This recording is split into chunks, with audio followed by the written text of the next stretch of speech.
ഷീജാസ് ക്രിയേഷൻസിലേക്ക് എല്ലാവർക്കും സ്വാഗതം.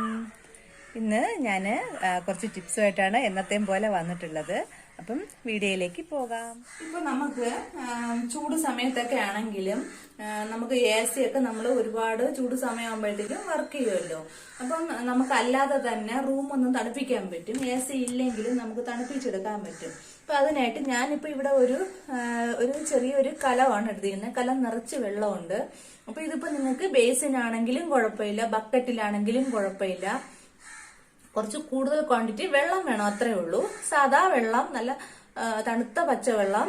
അപ്പം ഇത് നിറച്ച് വെച്ചിട്ടുണ്ട്. അപ്പൊ ഇത് നിറച്ച് വെച്ച ശേഷം നമ്മൾ റൂമിൽ ഇത് നേരത്തെ കൊണ്ടുവന്ന് നമ്മൾ വയ്ക്കണം കിടക്കുന്നതിന് മുമ്പ് രാത്രി.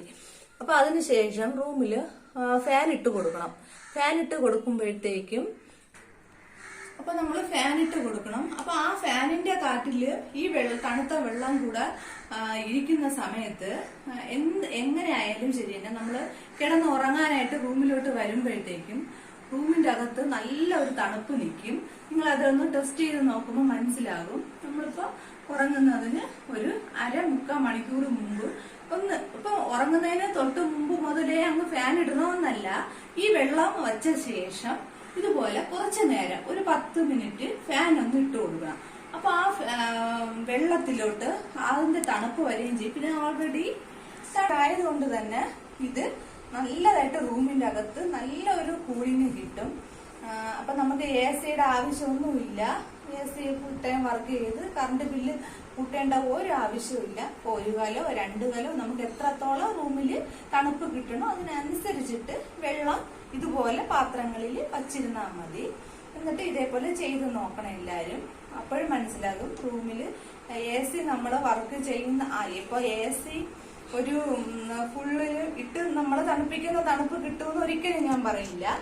പക്ഷെ മിനിമം ഒരു തണുപ്പ് ചൂട് സമയത്ത് ആ റൂമിൽ കറക്റ്റായിട്ട് നിൽക്കും. അത് നിങ്ങളൊന്ന് ചെയ്ത് നോക്കണം. ഒരു പഴയ ഒരു തുണി നനച്ചെടുത്തിരിക്കുന്നതാണ്. നല്ലോണം നനച്ചെടുത്തിട്ടുണ്ട്. ഇത് ഞാൻ പിഴിഞ്ഞ് കളഞ്ഞിട്ടൊന്നുമില്ല. വെള്ളം നല്ല വെള്ളത്തോടെ തന്നെയാണ് ഇട്ടിരിക്കുന്നത്. ഇതും ഇതേപോലെ ഒരു പഴയ തുണികളൊക്കെ ഉണ്ടെങ്കിൽ നനച്ചിട്ട് നമ്മൾ പിഴിയാതെ റൂമില് നമ്മൾ കിടക്കുന്ന ബെഡിന് താഴെ നമ്മൾ കൊണ്ട് ഇതുപോലെ വിരിക്കുകയാണെങ്കിലും റൂമിൽ നല്ല ഒരു തണുപ്പ് നിൽക്കും.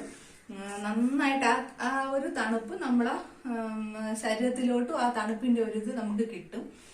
ബെഡിന്റെ താഴെ തന്നെ ഇങ്ങനെ ഇടണം. ഇതും എല്ലാവർക്കും ഒന്ന് ചെയ്ത് നോക്കാവുന്നതാണ്.